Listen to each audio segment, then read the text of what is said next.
Hi, നമസ്കാരം. ആരാണ് Saddam Hussein? Abd al Majid al Tikriti. December 30, 2006 Saddam Hussein തൂക്കിലേറ്റപ്പെടുന്നത്. 1979 July 16 മുതൽ 2023 ഏപ്രിൽ 9 വരെയുള്ള കാലഘട്ടങ്ങളിൽ ഇറാഖിന്റെ പ്രസിഡന്റായിരുന്ന വ്യക്തിയാണ് Saddam Hussain.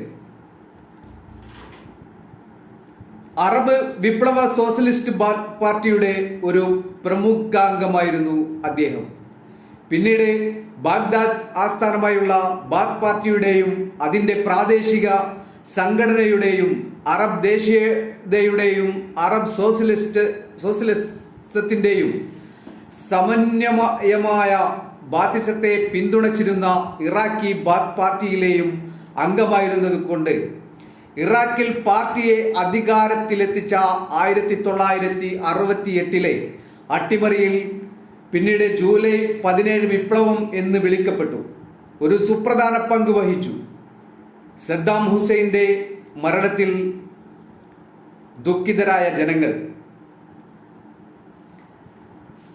രോഗാതുരനായ general Ahmed Hasan അൽ ബക്കറിനു കീഴിൽ ഉപരാഷ്ട്രപതി എന്ന നിലയിലും സർക്കാരിനെ അട്ടിമറിക്കാൻ പല ഗ്രൂപ്പുകൾ തക്കം പാർത്തിരുന്ന സമയത്തും സദ്ദാം ശക്തമായ ഒരു സുരക്ഷാ സേനയെ സൃഷ്ടിച്ചുകൊണ്ട് സർക്കാരും സായുധ സേനയും തമ്മിലുള്ള സംഘർഷങ്ങൾ കർശനമായി നിയന്ത്രിക്കുന്നതിൽ വിജയിച്ചു.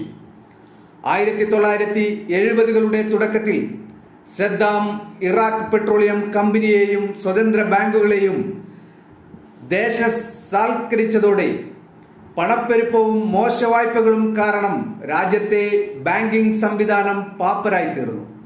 ഇറാഖിന്റെ സമ്പദ് വ്യവസ്ഥ അതിവേഗം വളരാൻ എണ്ണപ്പണം സഹായിച്ചതിനാൽ 1970-കളിൽ സദ്ദാം സർക്കാർ സംവിധാനങ്ങളിൽ തന്റെ അധികാരം ഉറപ്പിച്ചു.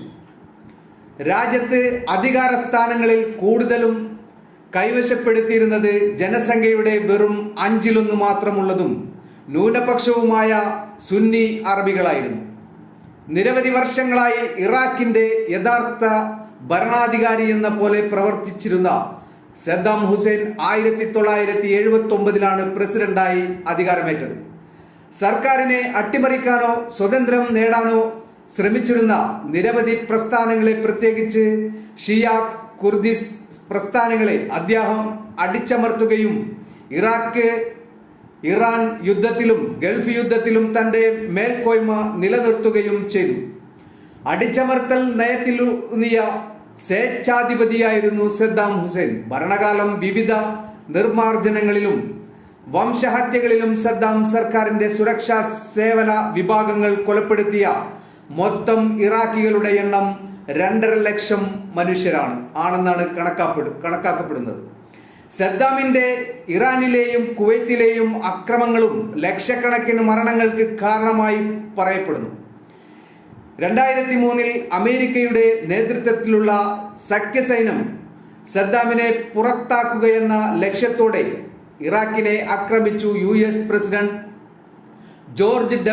ബുഷും ബ്രിട്ടീഷ് പ്രധാനമന്ത്രി ടോണി ബ്ലെയറും ഇറാഖ് വൻ നാശനഷ്ടങ്ങൾ വിതയ്ക്കുന്ന ആയുധങ്ങൾ കൈവശം വെച്ചിട്ടുണ്ടെന്നും അൽ ഖ്വയ്ദയുമായി ബന്ധമുണ്ടെന്നും തെറ്റായി ആരോപിച്ചു.